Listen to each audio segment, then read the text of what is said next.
तो आप सबको जोहार। और चलिए जान लेते हैं कि सीआरपीएफ के आईजी कमांडेंट समेत 500 अज्ञात जवानों के खिलाफ रांची में क्यों दर्ज हुई है एफआईआर। चलिए जान लेते हैं।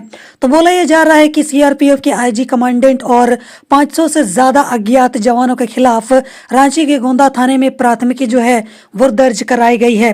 सदर सीओ मुंशी राम की शिकायत पर यह प्राथमिकी दर्ज की गई है। 20 जनवरी को यहाँ पर ईडी की यहाँ पर सीएम सोरेन से आवास में पूछताछ के दौरान सीआरपीएफ के जवानों की मौजूदगी मामले में एफआईआर दर्ज कराई गई है। इसमें कहा गया है कि सीआरपीएफ के जवान सीएम सोरेन के यहाँ पर काके रोड स्थित सरकारी आवास की ओर जाने का प्रयास करने लगे थे। उन्हें यहाँ पर बैरिकेडिंग के अंदर जाने से रोका गया तो वे उलझ गए। इस दौरान यहाँ पर सीआरपीएफ की गाड़ियों के कारण चौक जाम हो गया था। काफी मशक्कत के बाद यहाँ पर स्थिति संभली थी। और यहाँ पर आपको बता दें कि जमीन घोटाला मामले में ईडी की टीम 20 जनवरी को मुख्यमंत्री आवास में सीएम हेमंत सोरेन से 7 घंटे से अधिक की पूछताछ की थी। इस दौरान यहां पर बड़ी संख्या में स्थानीय पुलिस के अलावा सीआरपीएफ के जवान भी मुस्तैद थे। ईडी के क्षेत्रीय कार्यालय से लेकर सीएम आवास तक सुरक्षा के कड़े इंतजाम भी किए गए थे। आगे बोला जा रहा है कि रांची के गोंदा थाने में दर्ज कराई गई प्राथमिकी के अनुसार सदर सीओ ने कहा है कि यहाँ पर सीएम आवास और आसपास के क्षेत्र में सदर अनुमंडलाधिकारी के आदेश से यहाँ पर धारा 144 लगाई गई थी, जिस कारण यहाँ पर 500 मीटर क्षेत्र में हथियार के साथ जाने पर पाबंदी थी। डीसी एसएसपी के संयुक्त आदेश का हवाला दिया गया और अनुरोध करने पर भी वो मानने को तैयार नहीं थे।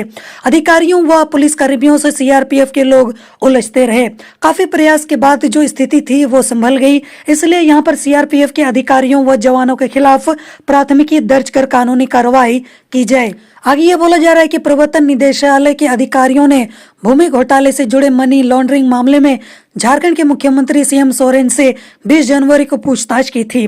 पूछताछ जो है वो 7 घंटे से भी ज्यादा देर तक चली थी। दिन में 12 बजे कांके रोड स्थित मुख्यमंत्री आवास पहुंची ईडी की टीम जो है वो रात 8:30 बजे के बाद वहां से लौटी। हेमंत सोरेन ने पिछले सप्ताह ही यहाँ पर प्रवर्तन निदेशालय को चिट्ठी लिखकर कहा था कि पूछताछ के लिए 20 जनवरी को मुख्यमंत्री आवास आ जाएं। इसके पहले ईडी ने उन्हें यहाँ पर 8 बार समन भी भेजा था और यहाँ पर 7 बार तो हेमंत सोरेन ने ईडी के समक्ष पेश होने से भी इनकार कर दिया था। 7वीं बार ईडी ने अपने तेवर नरम करते हुए एक चिट्ठी लिखी, जिसमें झारखंड के मुख्यमंत्री से कहा गया कि आपसे पूछताछ करनी है, समय और जगह आप तय कीजिए, हम लोग वहां पर पहुंच जाएंगे। इसके बाद यहाँ पर सीएम सोरेन ने 20 जनवरी को पूछताछ का वक्त दिया था और यहाँ पर इस तरीके की घटना जो है वो सामने निकल कर आई है। हालांकि यहाँ पर 20 तारीख या फिर 21 को भी ये न्यूज जो है वो थोड़ी बहुत हाईलाइट हुई थी कि यहाँ पर सीआरपीएफ के जो जवान है उनके द्वारा कुछ तो यहाँ पर गड़बड़ी की गई है।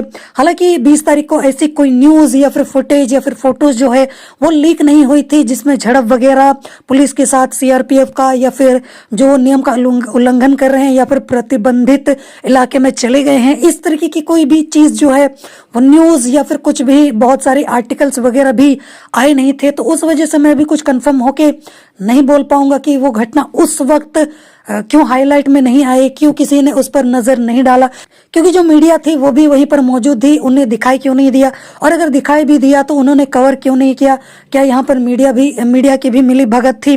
और इसके अलावा जिस तरीके से जो 20 तारीख के बाद यानी कि 21 तारीख से ही इस मामले ने तूल पकड़ा, जिसके बाद अब ये बहुत बड़ा जो मुद्दा है वो बन गया है और ये जो मुद्दा है वो कहीं ना कहीं अब और भी ज्यादा अपना जड़ पकड़ने लगेगा, क्योंकि जिस तरीके से अब विपक्ष और पक्ष के बीच जिस तरीके से तुतु में चल रही है और विपक्ष जो है वो ज्यादा कुछ बोल नहीं पा रहा है और पक्ष जो है वो काफी मजबूती से अपनी बात यहाँ पर रख रहा है। खासकर जम्मू से जो सुप्रीमो भट्टाचार्य हैं जो बार बार इल्जाम भी लगा रहे हैं, उन्होंने तो पहले इल्जाम लगाया, पहले उन्होंने बातें बताई, अब यहाँ पर प्राथमिकी भी दर्ज करा दी गई है। तो कहीं ना कहीं अब यहाँ पर ये जो चीज है अब एक बहुत ही बड़ा मुद्दा बनने वाली है। कल तक सिर्फ बातें चल रही थी, यहाँ पर तुतुमय में चल रही थी, लेकिन अब ये फैसला शायद कोर्ट में ही जाकर होगा और यहाँ पर ये जो मुद्दा है वो कोर्ट में ही सॉल्व होके मानेगा। बाकी इसको लेकर आपकी क्या राय है, आपके क्या विचार है, आप मुझे कमेंट में जरूर बताना। जोहार।